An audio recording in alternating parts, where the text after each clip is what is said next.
Imagine que la noticia cae como un rayo a media mañana. No es un rumor de redes sociales, no es una filtración ambigua, no es un trascendido, es un reporte confirmado por agencias internacionales a Nemesio Rubeno Ceguera Cervantes, el Mencho, líder del cártel Jalisco Nueva Generación. Murió tras un operativo militar en Tapalpa, Jalisco, luego de resultar herido en el enfrentamiento y fallecer durante el traslado médico, según lo informado por Reuters y Associated Press. Y en cuestión de horas, el país empieza a sentir algo que ya conoce demasiado bien en cuando cae un jefe del tamaño de un imperio.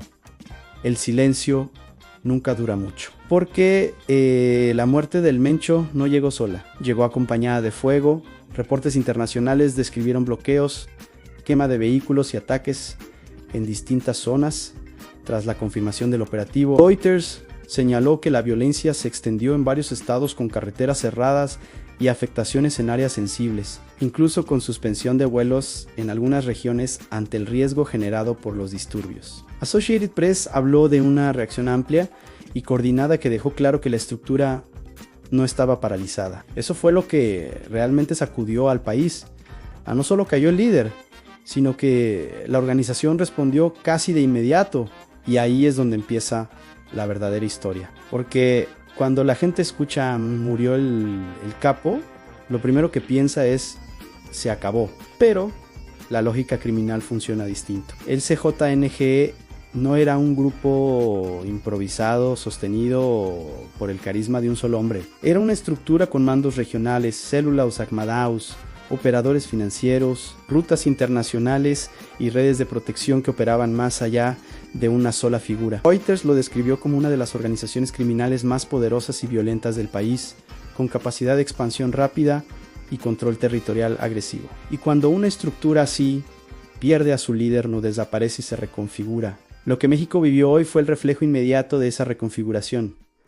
Los narcobloqueos no son actos espontáneos, son mensajes. Son demostraciones públicas de que el cartel aún tiene músculo operativo, coordinación y voluntad de intimidación. Cuando arden vehículos en carreteras estratégicas, cuando se paralizan rutas comerciales, cuando se siembra pánico en ciudades específicas, el objetivo no es solo vengarse, es enviar una señal.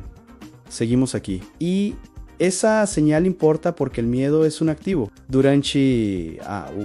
La figura de El Mencho fue una especie de mito moderno del narcotráfico mexicano, escurridizo, invisible supuestamente blindado, con un cartel que creció en poder mientras otros se fragmentaban. Reuters incluso recordó su origen como ex policía convertido en jefe criminal, capaz de transformar al CJNG en un actor dominante en múltiples regiones. Ese historial convirtió su nombre en símbolo, y los símbolos sostienen disciplina interna. Cuando el símbolo cae, la disciplina se pone a prueba. Por eso la reacción fue tan inmediata, porque si el CJNG no respondía con fuerza visible, corría el riesgo de parecer debilitado ante sus propios integrantes y ante sus rivales. Y en el mundo del crimen organizado, la percepción es poder. Si pareces débil, te atacan.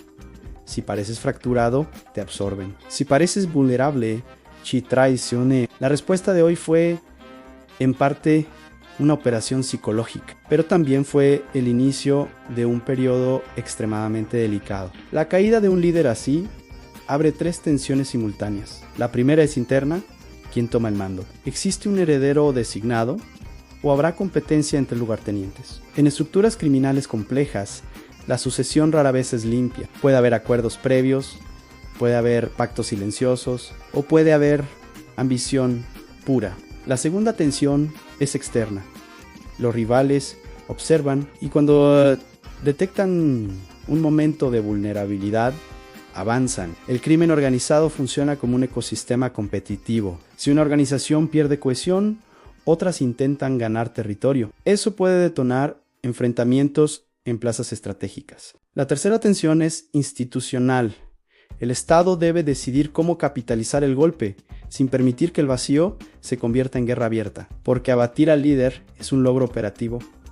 Mantener la estabilidad posterior es un desafío estructural, y ahí es donde la historia se vuelve más compleja de lo que los titulares sugieren. Reuters destacó que el operativo contó con cooperación e intercambio de inteligencia con Estados Unidos, ese detalle no es menor. Significa que la caída de El Mencho no fue un accidente, fue el resultado de presión coordinada y seguimiento estratégico. Pero esa cooperación también coloca presión adicional sobre el gobierno mexicano para demostrar que el golpe no fue simbólico, sino transformador, porque el CYNG no es solo violencia territorial, es una red con impacto transnacional, particularmente en el tráfico de drogas sintéticas. Reuters recordó el alcance del cartel y su influencia en rutas internacionales. Eso significa que su reconfiguración no afectará solo a México, también alterará dinámicas en Estados Unidos y otros mercados. Y cuando un mercado criminal de gran escala entra en fase de ajuste, el riesgo es doble aumento de competencia interna y mayor agresividad para mantener flujos. La historia del narcotráfico en México muestra que el descabezamiento puede producir fragmentación, y la fragmentación suele aumentar la violencia en el corto plazo, porque múltiples actores intentan consolidarse rápidamente. Eso puede traducirse en ataques selectivos, ajustes de cuentas y disputas territoriales. Lo que México vivió hoy puede ser apenas la primera ola, porque cuando un imperio pierde a su líder, la estructura no se queda quieta esperando instrucciones. Se mueve anse, protege. Sigue organizado y cada movimiento genera fricción, pero hay otro elemento que casi nadie menciona en los primeros análisis, el financiero. Los grandes carteles no sobreviven solo por armas. Sobreviven por su capacidad de lavar dinero, sostener redes logísticas y mantener alianzas comerciales clandestinas. Si el Estado logra aprovechar este momento para golpear activos financieros, congelar cuentas y desmantelar redes económicas, el impacto podría ser mucho más profundo que la muerte misma. Sin Uluheis la estructura puede adaptarse, y esa adaptación puede ser más silenciosa que los bloqueos de hoy, pero más peligrosa a largo plazo. Mientras tanto, la narrativa pública oscila entre celebración y temor. Celebración porque durante años se dudó de la capacidad de capturar o abatir a figuras de este tamaño. Temor porque el país conoce el patrón a la violencia posterior puede ser intensa. Las próximas semanas serán decisivas. Si el CJNG logra nombrar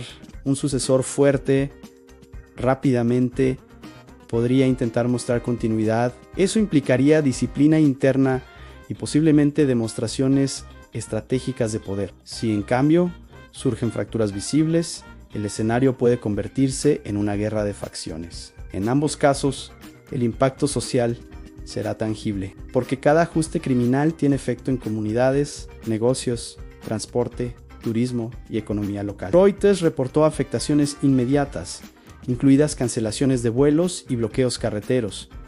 Eso muestra que el golpe no fue aislado, fue sísmico y como todo sismo, tendrá réplicas. La pregunta que queda flotando no es solo qué pasó, sino que se fragmentará el CYNG, aparecerá un líder aún más radical o el golpe marcará el inicio de un debilitamiento estructural real. Hoy México despertó con una noticia que parecía improbable, pero lo que definirá esta historia no es la caída del líder, es lo que ocurra cuando las cámaras se apaguen y la reorganización comience. Porque en el crimen organizado moderno, la muerte de un jefe no es el final del juego, es el cambio de tablero. Y cuando el tablero cambia, nadie sabe con certeza quién hará el siguiente movimiento.